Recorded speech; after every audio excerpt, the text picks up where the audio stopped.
අයිබෝන් සියලුම දෙනාට. ඉතින් අපි කලින් වීඩියෝ එකේදී අරගෙන ආවා 7 වෙනි කොටුව හිස් වෙලා තිබුණොත් මොන වගේ දෙයක්ද වෙන්නේ විවාහ ජීවිතයට කියන කාරණාව සම්බන්ධයෙන් පළවෙනි කොටසක් විදිහට තමයි අරගෙන ආවේ. ඉතින් ඒ අරගෙන ආවට පස්සේ ගොඩක් අය එල්ලීම් කරලා තිබුණා අනේ ඉක්මනට දෙවෙනි කොටසක් ගේන්න කියලා. ඉතින් මම මේ කමෙන්ට්ස් කිහිපයක් පෙන්නන්නම් ඔයාලට. ඉතින් මේවට පේන ඇති මේ වීඩියෝ එකේ ඉතිරි කොටසක් දෙන්නකෝ සර් මේක හරිම වටිනා වීඩියෝ එකක් කියලා.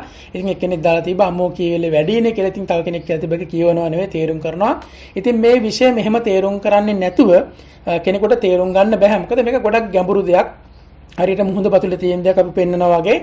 ඉතින් ඒ නිසා කෙනෙකුට මේක තේරුම් ගන්න අමාරුයි. ඉතින් මේක විනාඩි 15ක් 20ක්වත් අහලා තමන්ගේ ජීවිතයේ වැදගත්ම දේ සම්බන්ධව ඉවසීමෙන් අහන් ඉන්න බැරි නම් මේ වගේ දේවල් අහලා වැඩකුත් නැහැ. ඉතින් ඔන්න ඔය විදිහට ගොඩක් අය කමෙන්ට්ස් දාලා තිබුණා. ඉතින් එතකොට තව එක්කෙනෙක් දාලා තිබුණා මෙන්න මේක විශේෂයි. මේක විශේෂම සැලකිලිමත් වෙන්න ඕන. මොකද හේතුව 7 වෙනි කොටුවේ ඉන්න ඕන කෙනා අපි දෙන්නගෙම ඉන්නේ 6 වෙනි කොටුවේ. එතකොට 7 වෙනි කොටුව හිස්. මම තුලා රාශිය, මගේ කුජ සහ චන්ද්‍රයා ඉන්නේ 6. මගේ බිරිඳ වෘෂභ රාශිය, එයාගේ කුජ සහ බුධ ඉන්නේ 6 වෙනි කොටුවේ. දැන් අවුරුදු 10ක් විතර වෙනවා. එතකොට දැනට ප්‍රශ්නයක් නැහැ. අපි ඉදිරියේදී තව පරිස්සම් වෙන්න ඕනේද මේකට. ඉතින් මෙතනදී මට දෙන්න පුළුවන් පිළිතුර තමයි මේ වගේ ඕනෑම කෙනෙකුට ඇති වෙන්න පුළුවන්. මේ වගේ පිහිටීම් තියෙන්න පුළුවන්. ඉතින් මෙතනදී එක දෙයක් තියෙනවා. මෙන්න මේ ඔයාලගේ මේ කේන්දරයට 7 වෙනි කොටුව වල සම්බන්ධ ග්‍රහයෝ ඉන්නවනේ. දැන් අපි හිතුවොත් එහෙම වෘෂභ රාශිය කෙනාගේ දැන් මම තුලා රාශිය. එතකොට මගේ කුජ සහ චන්ද්‍රයා ඉන්නේ 6.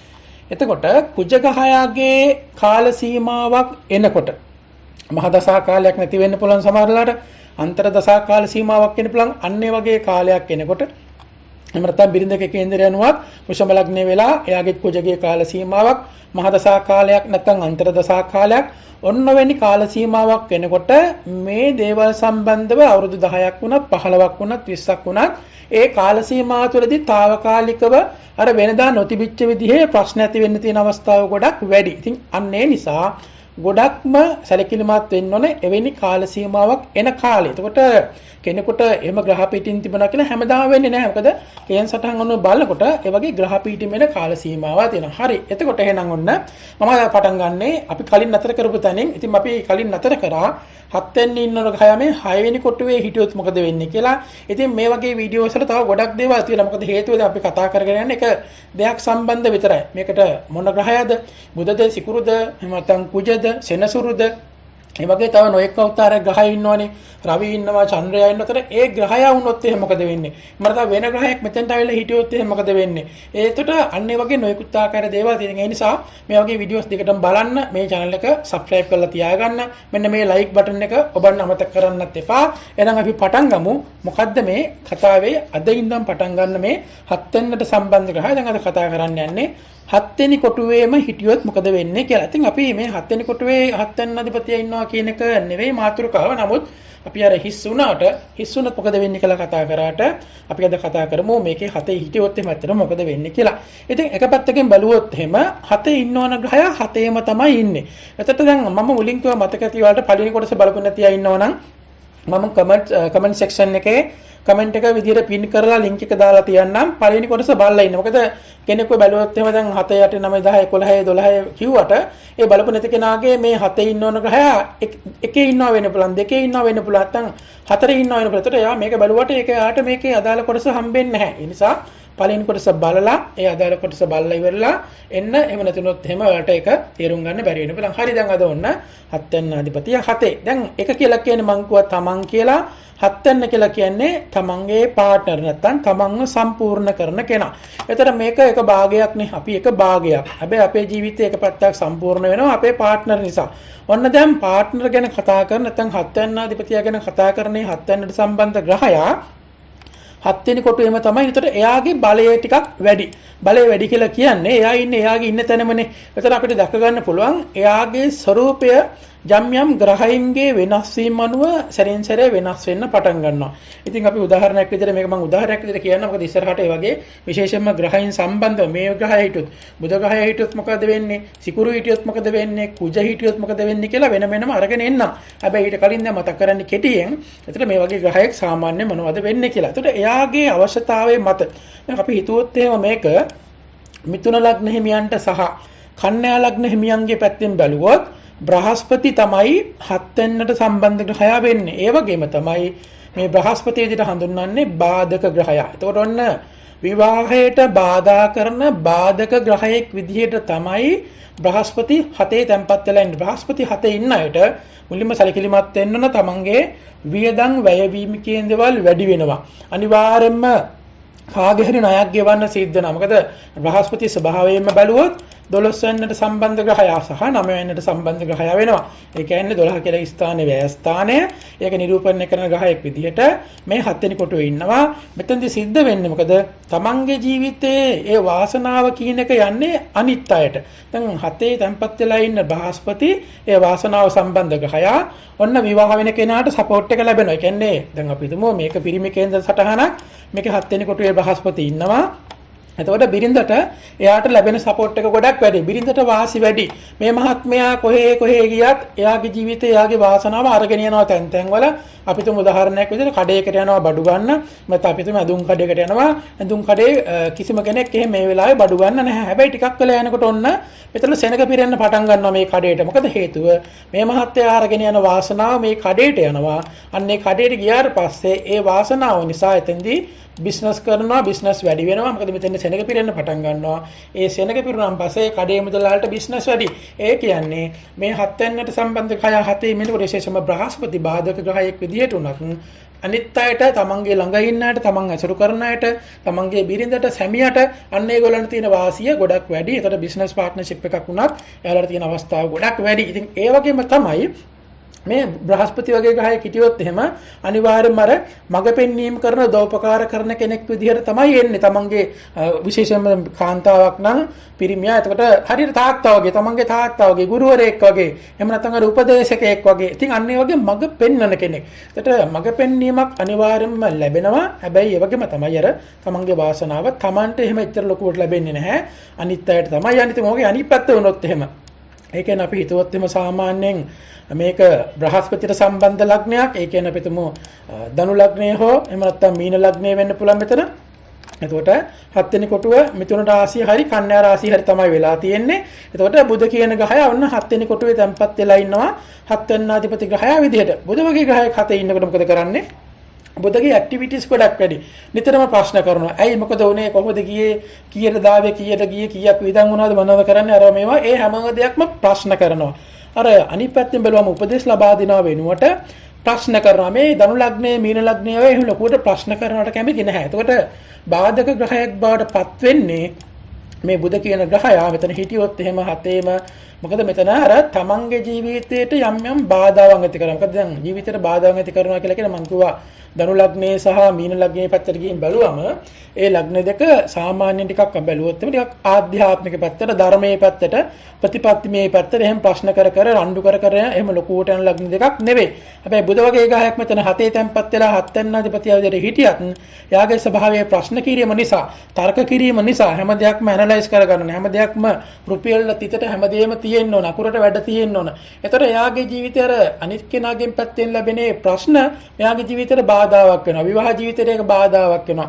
ඉතින් අඩු වයසේ විවාහ සිද්ධ වුණොත් එහෙම ඒක එච්චරම දුරදිග පවතින්නේ නැහැ. ඒ නිසා ටිකක් ප්‍රමාද වෙලා කල් ගිහිල්ලා විවාහ කර ගැනීම තමයි වඩාත්ම හොඳ. මේ බුධ වගේ ග්‍රහයක් හතේ තැන්පත් වුණාම ඉතින් තව බොහෝ දේවල් තියෙනවා. ඉතින් මම මේ දේවල් ඉස්සරහට අරන් එන්නම්. සමස්තයක් විදිහට මේක නරක පිහිටීමක් නෙවෙයි. හත් වෙනාධිපති ග්‍රහය හතේ තැන්පත් වෙලා ඉන්නක අනික් කෙනාගෙන් ඒ ඉන්න ග්‍රහය අනුව තමයි ඒතර සිද්ධ වෙන්නේ. ඉතින් මෙතෙන් කුජ වගේ ග්‍රහයක් ආවොත් එහෙම ටිකක් රණ්ඩු සරුවල් ඇටැක් ස්වරූපයක් තියෙන්නේ. බුධ වගේ ග්‍රහයක් ආවොත් එimhe ප්‍රශ්න කරලා ඒ ප්‍රශ්න වලට උත්තර දීලා කියලා ඉවරක් වෙන්නේ නැහැ. බ්‍රහස්පති වගේ ග්‍රහයක් ආවොත් එimhe නිතරම මඟ පෙන්වනවා. ඔයා මෙහෙම කරන්න, ඔයා මෙහෙම කරන්න, මේ විදිහට කරොත් තමයි හරියන්නේ කියලා මඟ පෙන්වීම කරන්න පටන් ගනීවි. වැරදි හොයලා දෙන්න පටන් ගන්නවා. ඒතරද අපි හිතුවොත් එimhe මෙතන සිකුරු වගේ ග්‍රහයක් එහෙම ආවොත් එimhe මෙයාගෙන් සල්ලි බින මුදල් ලබා ගන්න පුළුවන්. ජීවිතේ ගොඩක් එන්ජොයි කරන්න අවස්ථාවක් තියෙනවා. ඒ වගේ ආදරේ සුන්දරත්වයේ සම්බන්ධ දේවල් තමයි තියෙන්නේ. ඉතින් චන්ද්‍රයා වගේ ග්‍රහයක් නම් එච්චරම හොඳ පිහිටීමක් නෙවෙයි. ඒ වගේම තමයි තව ඉන්නවා. එතකොට බැලුවොත් එහෙම බුධ කුජ සිකුරු චන්ද්‍රයා බ්‍රහස්පති ගැන කතා කරා. හරි එතකොට ඒ ග්‍රහයින්ට එක සෙනසුරුත් තියෙනවා. ඉතින් සෙනසුරු වගේ ග්‍රහයන් හත් වෙන්නට සුබ ග්‍රහයන් විදිහට හඳුන්වන්නේ නැහැ. ඒ දේවල් සම්බන්ධ මොකද කෙටියෙන් පැහැදිලි කියලා වැඩක් නැති නිසා මම ඒ ගැන ඉස්සරහට අරන් යනවා. ඒ නිසා මේ දේවල් අහන්න කැමති නම් මොකද ඔයාලගේ කේන්දරේ හත් වෙනි කොටුවේ වෙන ග්‍රහයක් ඉන්නවා වෙන්න පුළුවන්. ඉතින් මේ ග්‍රහයන් සම්බන්ධ විශේෂයෙන්ම දැනගන්න කැමති නම් මේක channel එක subscribe කරලා තියාගන්න. එතකොට ඔයාලට එක විශේෂයෙන්ම දැනගන්න අවස්ථාවක් ලැබෙවි. ඉතින් සමස්තයක් විදිහට මේක නරක පිළිහිටීමක් නෙවෙයි. ඉතින් ඔන්න ඊට පස්සේ අපිට කතා කරන්න පුළුවන් හත් වෙනි ඉන්න ඕන ග්‍රහයා 8 වෙනි කොටුවේ ගිහිල්ලා හිටියොත් එහෙම මොන වගේ දේවල් වෙයිද කියලා. දැන් 8 ඉන්නවා කියලා කියන්නේ මම අර කලින් ලග්න මතක් කරන්නේ. ඒකට මෙන්න මෙතන තමයි මෙන්න මේක තමයි 8 වෙනි කොටුව කියලා කියන්නේ. ඒකට මෙතන ඉන්න ඕන ග්‍රහයා ඒ ග්‍රහයා කවුරුණත් ඔයාලගේ කේන්දරය අනුව මෙන්න මෙතන තමයි ගිහිල්ලා තැම්පත් වෙලා ඉන්නේ. ඒකට 8 කිනි ස්ථානයේ গুপ্ত ස්ථානයක්. 8 කිනි ස්ථානයේ රහස් ගොඩක්. ඒකට අනිවාර්යයෙන්ම ගොඩක් රහස් තියෙනවා විවාහ ජීවිතේ. එයා නොකියන දේවල් ගොඩක් තියෙනවා. හංගන දේවල් ගොඩක් තියෙනවා. ඉතින් මේක විශේෂයෙන්ම සෙනසුරුගේ නැත්නම් කුම්භ රාශිය නම මකර රාශිය වගේ වෙලා සෙනසුරු වගේ ග්‍රහයෙක් නම් අර බුධ වගේ ග්‍රහයෙක් නම් විශේෂයෙන්ම ලිංගික ජීවිතයට යම් ගැටලු ඇති වෙන්න පටන් ගන්නවා. බ්‍රහස්පති වගේ ග්‍රහයක් වුණත් එහෙම තමයි. ඒ දේවල් සම්බන්ධයෙන් ඒතර ලොකුවට සපෝට් එකක් ලැබෙන්නේ නැහැ. දෙදෙනා අතර ඒ නිසා කායික සම්බන්ධතාවයන් වලට ප්‍රශ්න එන්න තියෙන අවස්ථාවන් ගොඩක් වැඩි. ඉතින් ඒ වගේම තමයි නිදන්ගත රෝගී තත්ත්වයන් ඇති වෙන්න තියෙන අවස්ථාව ගොඩක් වැඩි. නිදන්ගත රෝගීන් ඇති වෙන්න පුළුවන් කියලා කිව්වේ නිදන්ගත කියලා කියන්නේ අර ගොඩක් වෙලාවට දැන් අර කාලයක් ගියාමනේ අර හැංගිලා තියෙන රහස් විදිහට තියෙන গুপ্ত විදිහට තියෙන අන්නේ වගේ රෝගී තත්ත්වයන් ඇති වෙන්න පුළුවන් පරම්පරාවෙන් එන රෝග. ඒ වගේ දේවල් ඇතිවීමේ ප්‍රවණතාවය ටිකක් වැඩි. ඉතින් ඒ නිසා විවාහ වෙන කෙනාට යම් කරදර බාධාවන් අනතුරු එවැනි දේවල් සිද්ධ වෙන්න පුළුවන්. ඉතින් අපි ගොඩක් ප්‍රසිද්ධ දේවල් තියෙනවානේ කුජ 7 කුජ 8. ඉතින් අන්න ඒ වගේ දේවල් තිබුණම ටිකක් අර කරදර සත්වයේ ගොඩක් වැඩි වෙනවා. ඉතින් හැම ග්‍රහයකට මේක බලපාන්නේ නැහැ. නමුත් ඒ ග්‍රහයගේ ස්වභාවය අනුව සිද්ධ වෙන දේවල් වෙනස් වෙන්න තියෙන ප්‍රවණතාවය තමයි තියෙන්නේ. ඉතින් ඒ කියන්නේ 8 වෙනි කොටුවේ ඉන්නවා කියලා කියන්නේ එච්චර විවාහයට ලොකු සපෝට් එකක් ලබා දෙන තරම් නෙවෙයි. ඒ විවාහයත් එක්ක පොඩි අර වගේ සංගවුණු දේවල්, රහසිගත දේවල්, গুপ্ত දේවල් එහෙම නැත්නම් බලාපොරොත්තු වෙන වෙන විදිහේ උඩු යටි කිරීම සිද්ධ වෙන්න පුළුවන්. නමුත් එක වාසියක් තියෙනවා. ඒ වාසිය තමයි අර හවුල් දේවල් කරන්න අවස්ථාව ලැබෙනවා. අපි හිතමු කෙනෙක්ගේ සල්ලි තියෙන account එකේ එකට ඔන්න හවුල් ගිණුමක් ආරම්භ කරන්න පුළුවන්. හවුල් account එකක් ආරම්භ කරන්න පුළුවන්. මෙයාගේ තියෙන දේවල් හවුල් කරගන්න පුළුවන්. නැත්නම් ධනිය කියන එකට අර join වෙන්න තියෙන අවස්ථා ගොඩක් වැඩි. ලේසියෙන් පහසුවෙන් සල්ලි වෙන මුදල් කියන දේවල් ක්ෂණිකව ලැබෙන්න තියෙන අවස්ථාව, වටිනාකමක් ලැබෙන්න තියෙන අවස්ථාව ගොඩක් වැඩි. මොකද හේතුව තමයි 7 වෙනි කොටුවෙන් දෙවැන්නට තමයි යන්නේ. දැන් අපි මේක 8 වෙනි කොටුව කියලා කිව්වට 7 වෙනි කොටුව එක විදිහට බැලුවොත් 7න් 2ට යන්නේ. 2 ධනයනේ. ඔන්න විවාහයත් එක්ක මෙයාලගේ තියෙන ධනයට හිමිකමක් කියන්න තියෙන අවස්ථාව ගොඩක් වැඩි. ඒ හින්දා 7 වෙනාධිපතියා 8 ඉන්න කෙනෙකුට ඒ වාසිය තමයි එතින්දී අර හවුල් දේවල් තමන්ගේ එයාගේ තියෙන දේවල් වලට හවුල්කම් කියන්න තියෙන අවස්ථාව තියෙනවා. ඉතින් ඔන්න ඔය විදිහට තමයි තියෙන්නේ. 9 වෙනි කොටුවේ දැන්පත් වීම සමස්තයක් විදිහට හොඳයි. 9 කියලා කියන්නේ ධර්මයේ සහ ප්‍රතිපatti. එතකොට මෙතෙන්දි තියෙන ගැටලුකාරී තත්ත්වය තමයි ගොඩක් ප්‍රතිපත්තිගරුක වැඩි වෙන්න පුළුවන්. සමහරක් කරාට හැම දෙයකම නෑ මම මේ විදිහෙම තමයි කරන්නේ. මම කිව්වා මම මෙහෙම තමයි කරන්නේ. මම මේ පිළිවෙත තමයි කරන්නේ කියලා සමහර වෙලාවල් තියෙනවානේ එකම දේ මත රැඳිලා ඉන්නවා. ඒතර අන්නේ වගේ පමණට වඩා ඒ ප්‍රතිපත්තිමේ දේවල් පමණට වඩා ධාර්මික වෙන්න ගියාම පෞල් ජීවිතේට ප්‍රශ්න ඇති වෙන්න පටන් ගන්නවා. මොකද ධාර්මික වුණාම ඒක බ්‍රහස්පති සම්බන්ධ වෙනවා. ජීවිතේ එන්ජොයි කරනවා නම් ඒක ගොඩක් කරලා බැලුවොත් අපිට මේ සිකුරු කියන ග්‍රහය තමයි සම්බන්ධ වෙන්නේ. ඉතින් හරියට බැලුවොත් එහෙම සිකුරු සහ බ්‍රහස්පති එකතන ඉන්නවා වගේ තමයි මේ 7 වෙනි කොටුවේ සම්බන්ධ ග්‍රහයා 9 වෙනි කොටුවේ ගිහිල්ලා ඉන්නවා කියලා කියන්නේ. එතකොට ආගම ධර්මයේ කියන දේවල් පමණට වඩා සම්බන්ධ වුණාම පෞල් ජීවිතයට යම් ගැටලු ඇති වෙන්න පටන් ගන්නවා. මොකද හේතුව එතකොට බ්‍රහස්පති ඒ පැත්තට අරගෙන යනවා. විවාහ ජීවිතය තුළ තියෙන සනසීම සතුට කියන කාරණාව අඩු වෙන නැති වෙන්න පටන් ගන්නවා. ඉතින් මෙන්න මේ නිසා පමණට වඩා ඒ තියෙන පිහිටීමක් තියෙන කෙනෙක් ඉන්නවා නම් 7 වෙනි අධිපති ග්‍රහය 9 ගොඩක් සැලකිලිමත් වෙන්න ඕන. පමණට වඩා තමන්ගේ ප්‍රතිපත්ති අනික් කෙනා ඉස්සරහා කතා කිරීමේදී පුළුවන් තරම් අඩුවෙන් කතා කරන තරමට හොඳයි. ඉතින් ඊගාට බැලුවොත් එහෙම 10 වෙනි කොටුවේ 7 ඉන්නවන ග්‍රහයා 10 වෙනි කොටුවේ ඉන්න කෙනා මේ දැන් 7 ඉන්නන මේ ග්‍රහයා මෙතන ගිහිල්ලා ඉන්නේ 10 වෙනි කොටුවට. ඉතින් ඔන්න 7 වෙනි අධිපතිය 10 ඉන්නවා කියලා කියන්නේ විවාහ වෙන කෙනා ගොඩක් වෙලාවට එකම ශේෂ්ත්‍රයේ එකම රැකියා කරන ස්ථානයේ නැත්නම් ඒ වගේ එකම ව්‍යාපාරේ වගේ දේවල් කරන කෙනෙක් විදිහට එන්න පුළුවන්. විවාහයත් එක්ක මේ රැකියාව සාර්ථක වෙන්න තියෙන අවස්ථාව ගොඩක් ඉතින් සාර්ථකත්වයේ කියන එක වැඩි. හැබැයි ටිකක් එයාගේ ඊගෝස්ටික් ගතිය වැඩි. මොකද හේතුව මෙතන මකර රාශිය විදිහට අපි හඳුන්වන්නේ 10. 10 මකර නොවුනත් හැම කෙනාගේම මෙතෙන්දී අර තමන්ගේ පවයකට යන්න තියෙන අවස්ථාව, තමන්ගේ ටාගට් එකට අරමුණට තමන්ගේ බලය කියන එක වෙනුවෙන් වැඩි හරියක් උනන්දු වෙන අවස්ථාවක් තියෙනවා. සමහරක් වෙලාවට විවාහ වුණාට පස්සේ විවාහ වෙච්ච කෙනා පාවිච්චි කරනවා තමන්ගේ රැකියාවේ නැත්තම් තමන්ගේ කරන දේන් ඉහළට යන්න පාවිච්චි කරනවා. ඒතර යූස් කරනවා කියලා අපිට කියන්න පුළුවන් එක පැත්තකින්. මෙන්න මෙයා නිසා කසාද බැඳපු කෙනා නිසා රැකියාවේ ඉහළට යන්න පුළුවන්. එහෙම නැත්නම් තමන්ගේ ප්‍රොමෝෂන් එකක් ලබා ගන්න පුළුවන්. එයාව පාවිච්චි කරලා එයාගේ මාර්ගයෙන් එයා කරන දේවල් වලින් මගේ දේවල් මම සාර්ථක කරගන්න අවස්ථාවක් තියෙනවා මේ හත්වැන්නාධිපතියා 10 තැන්පත් වුණාට පස්සේ. ඉතින් සමස්තයක් විදිහට ඒක අපිට හොඳ ස්ථානයක් විදිහට දක ගන්න පුළුවන් හත්වැන්නාධිපති ග්‍රහයා 10 තැන්පත් වෙලා සිටීම. ඉතින් ඊළඟ කාරණේ තමයි හත්වැන්නට සම්බන්ධ ග්‍රහයා 11 වෙනි කොටුවේ හිටියොත් එහෙනම් මොකද වෙන්නේ? 11 කියලා කියන්නේ සමස්තයක් විදිහට ලැබීම් සම්බන්ධ ස්ථානය. නැත්නම් අපි ඉන්කම් එක මිල මුදල් සම්බන්ධ වෙන්න පුළුවන් හැම දෙයක්ම සම්බන්ධ ලැබීම් සම්බන්ධ ස්ථානයක්. එතකොට හතේ ඉන්න ඕන ග්‍රහයා ගිහිල්ලා මේ තැන්පත් වීමත් එක්ක විවාහයත් එක්ක බොහෝ ධනලාභ ලැබීමේ අවස්ථාවක් තියෙනවා. ලැබීම් කියන දේවල් ගොඩක් සිද්ධ වෙන්න අවස්ථාවක් තියෙනවා. කණ්ඩායම් විතර ගෲප් එකක් හරහා නැත්නම් සෝෂල් මීඩියා හරහා ඒ වගේ දේවල් හරහා කෙනෙක්ව හම්බෙන්න තියෙන අවස්ථාව ගොඩක් වැඩි. යාළුවෙක් හරහා හම්බෙන්න තියෙන අවස්ථාව ගොඩක් වැඩි. තමන්ගේ ළඟ හිටපු යාළුවෙක් තමන්ගේ හස්බන්ඩ් නැත්නම් බිරිඳ වෙන්න තියෙන අවස්ථාව ගොඩක් වැඩි. යාළුවෙක් නිසා ඒ වගේ කණ්ඩායමක් නිසා ගෲප් එකක් හරහා හම්බෙච්ච කෙනෙක් ජීවිතේට ලැබෙන්න තියෙන අවස්ථාව ගොඩක් වැඩි. ඉතින් මේක සමස්තයක් විදිහට අපිට හොඳයි කියලා හඳුන්වන්න අවස්ථාවක් තියෙනවා. හැබැයි අර මම කිව්වා වගේ තව ගොඩක් මේකට දේවල් තියෙනවා. මේ ග්‍රහයා මෙතන නීච වෙන තැනක් වෙන්න පුළුවන්. මෙතන ඉන්න ඕන ග්‍රහයා. එහෙම නැත්නම් මේ ග්‍රහයා ගිහිල්ලා කේතුත් එක්ක රාහුත් එක්ක සෙනසුරුත් එක්ක ඔය වගේ ග්‍රහයෙක් එක්ක තැම්පත් වෙලා ඉන්නවා වෙන්න පුළුවන්. ඒ වගේ නොයෙකුත් ආකාර දේවල් තියෙනවා. ඉතින් ඒ නිසා ඒ දේවල් අනිවාර්යයෙන්ම දැනගන්න ඕන. සමස්තයක් විදිහට අපි හිතුවොත් එහෙම එක ග්‍රහයෙක් මෙතෙන් ඉන්න ඕන ග්‍රහයා ඉන්නේ 11. ඒක ගොඩක් හොඳයි. මොකද හේතුව තමයි අර ලැබීම් කියන දේවල් විවාහයත් එක්ක ගොඩක් සල්ලි බිඳ මුදල් ලැබෙන්න තියෙන අවස්ථාව ගොඩක් වැඩි. සහ විවාහයත් එක්ක ගොඩක් කණ්ඩායම් ලැබීම් ඒ වගේ දේවල් වැඩි වෙන්න පටන් ගන්නවා. ඉතින් අවසාන විදිහට බලුවොත් එහෙම හත්වෙනිට සම්බන්ධ ග්‍රහයා 12. ඉතින් මෙන්න මේක නම් එච්චරම හොඳ කාරණාවක් නෙවෙයි. ඉතින් මේ වගේ ග්‍රහ පිහිටීම් තමයි වැඩි හරියක්ම ගොඩක් අයගේ කේන්දරවල තියෙන්නේ. ඉතින් මේ නිසා මේ හත්වැන්නාධිපති ග්‍රහයා 12 ඉන්න අය ගොඩක් පරිස්සම් වෙන්න ඕන. එකක් හත්වැන්නාධිපති ග්‍රහයා 6. මම කිව්වා මතක ඇති. හත්වැන්නාධිපති ග්‍රහයා 6 ඉන්නවා කියලා කියන්නේ මේ 7න් 12 ඉන්නේ. කියන්නේ අපි ගණන් කරන් ආවොත් එimhe 7 එක විදිහට. මේ 7නේ 7 වෙනි කොටුව මේක. හැබැයි අපි මේක එක විදිහට ගණන් කරනවා. පළවෙනි කොටුව 1 2 3 4 5 6 7 8 9 10 11 12. එතකොට අපි මේක හත්වැන්නාධිපති 6 හිටියට අපි මේක කියන්නේ 7න් 12.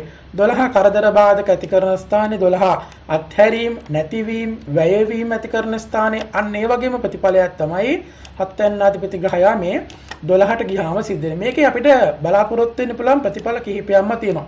එකක් තමයි විවාහයත් එක්ක ගොඩක් ධනහානි සිද්ධ වෙන පටන් ගන්නවා. පළවෙනි කාරණේ. මොකද 12න් ඉන්නේ හත්වැන්නාධිපතියා දාලා 12 ඉන්නවා. ඒකට ඔන්න විවාහ සිද්ධ වෙනවා. සිද්ධ වෙන වෙලාවෙ ඉඳන් විවාහ වෙන කෙනා නිසා ගොඩක් ධනහානි සිද්ධ වෙන්න පටන් ගන්නවා. විවාහ වෙන කෙනාට යම් කිසි දෙයකට රෝගී තත්ත්වයන් යම් අනතුරු එහෙම නැත්නම් විවාහ වෙන කෙනා ගොඩක්ම විදේශගත වෙනවා. ඒ කියන්නේ දෙන්නට එකතැන ජීවත් වෙන්න අමාරුයි. හත්වැන්නාධිපතියා 12 ඉන්න අයට විවාහ වෙලා එක ගෙදර ජීවත් වෙන නවරම උදාහරණයක් විදිහට කිව්වොත් එහෙම විවාහ වෙනවා එක්කෙනෙක් රට යනවා. විවාහ වෙච්ච ගමන් රට යන අය දැකලා තියෙනවනේ. මත රට ගිහිල්ලා ඇවිල්ලා විවාහ වෙලා මාසයක් ඉඳලා යනවා. නැත්නම් ඒ වගේ දෙන්න දෙපැත්තටලා ඉන්නේ. එක ගෙදර එකට ජීවත් වෙන්න බෑ. මාස ගානකින් තමයි හම්බෙන්නේ දෙන්න. අන්න ඒ වගේ අවස්ථාවන් තියෙනවා. ඒ කියන්නේ විවාහය තියෙනවා, පවතිනවා. හැබැයි එකතැන නෙවෙයි ඉන්නේ. හස්බන්ඩ් කෝ රට. බිරිඳ කෝ රට. ඒතර යන්නේ ඒ වගේ ලොකු දුරස්ත භාවයක් තියෙනවා. ඉතින් ඔන්න වෙනි තත්ත්වයක්. එහෙම නැත්නම් විවාහ වෙන කෙනාට සිරගත වීම සිද්ධ වෙනවා. එහෙම නැත්නම් ඒ වගේ යම් අර එකට සාමාන්‍යයෙන් එක ගෙදර ජීවත් වෙන්න බැරි විදිහේ දේවල් සිද්ධ වෙන්න තියෙන අවස්ථා ගොඩක් වැඩි. ඉතින් ඒ වගේම තමයි මේකේ හොඳ පැත්ත බලුවොත් එහෙම තමන්ගේ විවාහ වෙන කෙනාව ගොඩක් විශ්වාස කරනවා. මොකද 12 වෙනි කියලා කියන්නේ විශ්වාසයේ සම්බන්ධ ස්ථානයක්. 12 වෙනි කියලා කියන්නේ විශ්වාසයේ සම්බන්ධ ස්ථානයක් වුණාට එතන මොනවද වෙන්නේ කියලා පේන්නේ නැහැ. මේ 12 වෙනි කියලා කියන්නේ සම්පූර්ණයෙන්ම කළු ස්ථානයක්. කළු තැනක් මෙතන මීන රාශිය විදිහට හඳුනන්නේ. එතන නොයෙකුත් ආකාර දේවල් සැරෙන් සැරේ වෙනස් වෙනවා. අපිට පේන්නේ නැහැ. අඳුරු තැනක් මොනවද වෙන්නේ කියලා දන්නේ නැහැ. එතන නොදන්න තැනක නොපෙනෙන තැනක අපිට කරන්න පුළුවන් එකම දේ විශ්වාසය විතරනේ. මම දැන් අපි හිතුවා දැන් විවාහ වෙනවා හස්බන්ඩ් කොහෙට හරි ගියා. ඔන්න ගියා දැන් පේන්නේ නැහැ. ඒතට දැන් එයා ඔන්න දැන් අඳුරේ ඉන්න, කරවලේ ඉන්නේ. දැන් හස්බන්ඩ් කියනවා මම රට යනවා එහෙනම් මම ගිහිල්ලා ඉන්න මොන විශ්වාස කරනවා. ඒතර හස්බන්ඩ් ගිහිල්ලා රට ගිහිල්ලා නම් සල්ලි මිල මුදල් ලෙවයි අපිට සාර්ථක වෙන්න පුළුවන්. ඉතින් ඊපස්සේ කියලා ඒ විශ්වාසය තමයි තියෙන්නේ. ඉතින් ඔන්න ඔය විශ්වාසයත් එක්ක පවතිනවා. නමුත් ප්‍රතිඵලයේ බාටපත් වෙන්නේ දෙන්න එකට ජීවත් වෙන්න බෑ. දුරස්ත වෙලා ඈතකටලා තමයි ජීවනටාව ගත කරන්න තියෙන්නේ. ඉතින් මේකට කරන්න පුළුවන් හොඳම දේ තමයි යන්නේ කොහෙද දෙන්නම එක්ක අනේක තමයි වඩාත්ම හොඳ. ඉතින් මේක අපිට මේ කර්මයේ කියන එක වෙනස් කරගන්න ගොඩක් අමාරු වුණාට එකක් තමයි තව කාරණාවක් විවාහය කරගන්නවා නම් උපන් පළාතින් ඈත් වෙලා. මේකට දැන් යම් තියෙනවනේ ප්‍රතිකර්ම තියෙනවනේ. එහෙම නැත්නම් අපි කියන එකට මොනවා හරි දේවල් උපාය මාර්ගවල තියෙනවා. ඉතින් මේ ජ්‍යොතිෂය තුළ උපාය කියන දේවල් ගොඩක් තියෙනවා. උපායත් එක්ක බලුවොත් මේකට කරන්න පුළුවන් හොඳම උපාය තමයි තමන්ගේ දැන් අපි හිතුවොත් දැන් අපි ඉපදෙනවනේ අපි ඉපදෙනකොට අපිට කේන්ද්‍ර සටහනක් හම්බ වෙනවා මේ හම්බෙච්ච කේන්දරේ මෙන්න මෙතෙන් ඉන්න ඕන ග්‍රහයා මෙතන ගිහිල්ලා තැම්පත් වෙලා ඉන්නවා අපි දැන් ගෙදර ඉන්නවා හැබැයි දැන් අපි ගෙදර හිටියට අපි ඉපදුනේ අපි හිතමු නුවර ඉපදුනා කියලා නුවර පැත්තේ ඉපදුන කෙනෙක් ඉන්නවා මේක බලන්න එයාගේ මෙහෙම තියෙනවා දැන් මෙයා පළාත වෙනස් කරනවා උපන් පළාත දැන් නුවර ඉපදුනාට මෙයා දැන් ගිහිල්ලා ඉන්නවා කොළඹ පැත්තේ මෙයා දැන් ගිහිල්ලා ඉන්නවා මාතර පැත්තේ ඔන්න එහෙ ගිහිල්ලා විවාහයක් කරගන්න අන්න එහෙම විවාහයක් කරගත්තට පස්සේ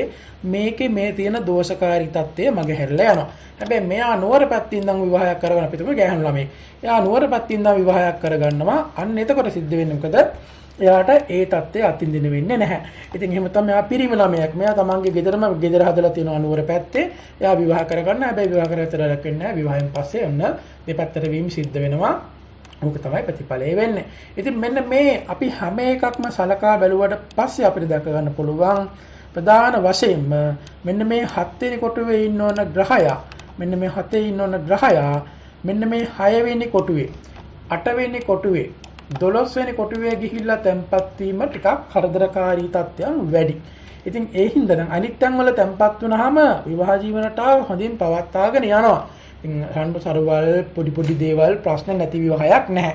කේන්දර තිබ්බා හෝ නැතා හෝ විවාහය කියන එක අතර අනිවාර්යයෙන්ම දේවල් සිද්ධ වෙනවා. මොකද ඒකට ජීවත් වෙන්නේ ගැළපීමක් තියෙන දෙන්නෙක් නෙවෙයි ගලපාගෙන තමයි ජීවත් වෙන්නේ. ඉතින් එතකොට මේ දේවල් තියෙන නැතුවමනේ හැබැයි අපිට ඒක වළක්වන්න බැරි විදිහේ දේවලුත් තියෙනවා. ඉතින් ඒ හින්දා මේ 6 වෙනි කොටුවේ 8 වෙනි කොටුවේ 12 වෙනි කොටුවේ තැම්පත් වෙලා සිටීම අපි සාමාන්‍ය විදිහට වඩා යම්කිසි දේවල් විදිහට වෙනස් වෙන්න පටන් ගන්නවා. 7 වෙනි කොටුව තුළ විවාහය පවත්වාගෙන යන්න පුළුවන් අනික් කෙනා කියන දේවල් අනුව ඉන්න අවස්ථාව තියෙනවනම් අනික් කෙනා කියන්නේ මොකද්ද? ඔයා මෙහෙම කරන්න, ඔයා මෙහෙම කරන්න. ප්‍රශ්න අහනවා ඒකට උත්තර දෙනවා. එයා කියන දේවල් ටික කරන්න පටන් ගන්නවා. අන්න එහෙම හිටියොත් එහෙම විවාහය පවත්වාගෙන යන අවස්ථාවක්. ඉතින් ඔන්න වෙනි ස්වභාවයක් අපිට දැක ගන්න පුළුවන්. ඉතින් මේක පළවෙනි කොටසේ විදිහට මම මේ අවසන් කරනවා. ඒ කියන්නේ හිස් කොටුව 7 වෙනි කොටුව හිස්. ඒක දැන් කොටස් දෙකක් කරලා අවසానයි. ඒක එකක් විදිහට දැන් ඔන්න සම්පූර්ණ කරා. ඉතින් ඔයාලා මේකට මේ වීඩියෝ එකට ලබා දෙන ප්‍රතිචාර අනුව මේ වීඩියෝ එකට එන සබ්ස්ක්‍රයිබර්ලා අනුව මේ වීඩියෝ එකට ලබා දෙන ලයික්ස් අනුව මම ඊළඟට අරන් එනවා මේ හතේ මොනවා හරි ග්‍රහයෙක් කොහෙන් හරි පිටින් ඇවිල්ලා තැම්පත් වෙලා ඉන්නවද අපිට උදාහරණයක් මෙතන ඉන්නවනේ දැන් මේෂ ලග්නේ මේක නම් අපිට මේෂ ලග්නේ මෙතන සිකුරුගේ තුලා රාශිය මෙතන සිකුරු තමයි ඉන්න ඕන හැබැයි මෙතන ඇවිල්ලා ඉන්නවා කුජ ග්‍රහයා මේ එකේ ඉන්න ඕන ග්‍රහයා මෙතෙන්ට ඇවිල්ලා ඉන්නවා නැත්නම් 6 ඉන්න ඕන ග්‍රහයා බුධ ග්‍රහයා මේ ඇවිල්ලා ඉන්නවා 7 වෙනි කොටුවට සිකුරු ගිහිල්ලා කොහෙවත් ඉන්නවා ඒ වෙනුවට බුධ ඉන්නවා නැත්නම් ඒ වෙනුවට සෙනසුරු ඉන්නවා නැත්නම් ඒ වෙනුවට බ්‍රහස්පති ඉන්නවා නැත්නම් ඒ වෙනුවට චන්ද්‍රයා ඉන්නවා එතකොට එහෙම පිටින් වෙන කාගේ හරි කොහේ හරි ඉන්න ඕන ග්‍රහයෙක් 7 වෙනි කොටුවේ ඇවිල්ලා හිටියොත් එහෙම මොකද වෙන්නේ කියලා මම ඊගාව වීඩියෝ එකකින් අරන් එන්නම්. ඉතින් ඒකත් අරන් එන්නේ ඔයාලා මේ වීඩියෝ එකට ලබා දෙන සපෝට් එකත් එක්ක ඒ කියන්නේ මේකට ලැබෙන ප්‍රචාරත් එක්ක තමයි මම මේ වීඩියෝ එකක් අරගෙන එන්නේ. ඉතින් මම හිතනවා ඔයාලට පැහැදිලි ඇති කියලා. මොකද මේ දේවල් එක්ක දැන් මේ කාලේ එච්චරම ලොකුවට කැමැත්තක් නැහැ. ජ්‍යොතිෂයේ තියෙන පිළිබඳව මේ සම්බන්ධ විෂයට. ඉතින් නමුත් මේක සම්බන්ධව උනන්දුවක් තියෙන කෙනෙකුට තමන්ගේ ජීවිතයේ ඒ කර්මයෙන් ගැලවෙන්න නිදහස් වෙන්න අවස්ථාවක් තියෙනවා. කෙනෙකුට තියෙන්න පුළුවන් විවාහ වෙලා නම් වැඩක්ම නැහැ. කසාද බඳින්න එපා කණින් ඉන්න. ඒක තමයි වඩාත්ම හොඳ කියලා කෙනෙකුට හිතෙන්න පුළුවන්. තියෙන්න පුළුවන් කෙනෙක්ගේ කේන්දරේ. ඒක අපි කියනවා මෙහෙම කරන්න. ඉතින් ඔයාලට කසාද බඳිනොත් මෙහෙමයි ප්‍රශ්න වෙනවා. මෙන්න මේ වගේ දේවල් එනවා. තනියෙන් ඉන්න කියන්නේ නැහැ. නමුත් මේක තමයි හොඳම ඒක ඉතින් අතට තේරුම් ගත්තොත් එහෙම ජීවිතේ ඉස්සරහට යන්න පුළුවන්. ඒ සමහර දේවල් තියෙනවා කසාද බඳලා ඒකට මුහුණ දීලා ඒ කර්මයට මුහුණ දුන්නට පස්සේ හොඳ වෙන අවස්ථාවලුත් තියෙනවා. ඉතින් නමුත් මෙතනදී මම හිතනවා මේ මඟ පෙන්වීමක් එක්ක මේ දේවල් එක්ක තමන්ගේ ජීවිතයට හොඳ පාරක් හොඳ දෙයක් අපිට දැන් ඉදිරියේදී මොකද වෙන්නේ කියලා අපිට දැනගන්න අවස්ථාවක් තියෙනවා නම් ඒක තමයි වඩාත්ම හොඳ. මම හිතනවා මේක පැහැදිලි ඇති. එහෙනම් හැමෝටම ජය වේවා. අන්තිම වෙනකම් බලුපා ඉන්නවා නම් ආයෙත් මතක් කරනවා ලයික් එකක් දාන්න අමතක කරන්න එපා. කමෙන්ට් එකක් දාන්න. එතකොට මේ වීඩියෝ එක තව කෙනෙකුට බලන්න YouTube එකෙන් ෂෙයා කරලා යවනවා. ඒකට ලැබෙන කමෙන්ට් සහ ලයික් අනුව. ඉතින් ඒ නිසා තව කෙනෙකුට මේක වැදගත් කෙනෙකුට අවශ්‍යතාවයක් තියෙනකොට මේක බැලුවොත් එහෙම තමන්ගේ ජීවිතේ හදාගන්න පුළුවන්. ඒතර ඔයාලත් නොදැනීම තව කෙනෙකුට තමන් එයාගේ ජීවිතේ හදාගන්න උදව් උපකාර කිරීමක් තමයි සිද්ධ කරන්නේ. එහෙනම් හැමෝටම ජය වේවා.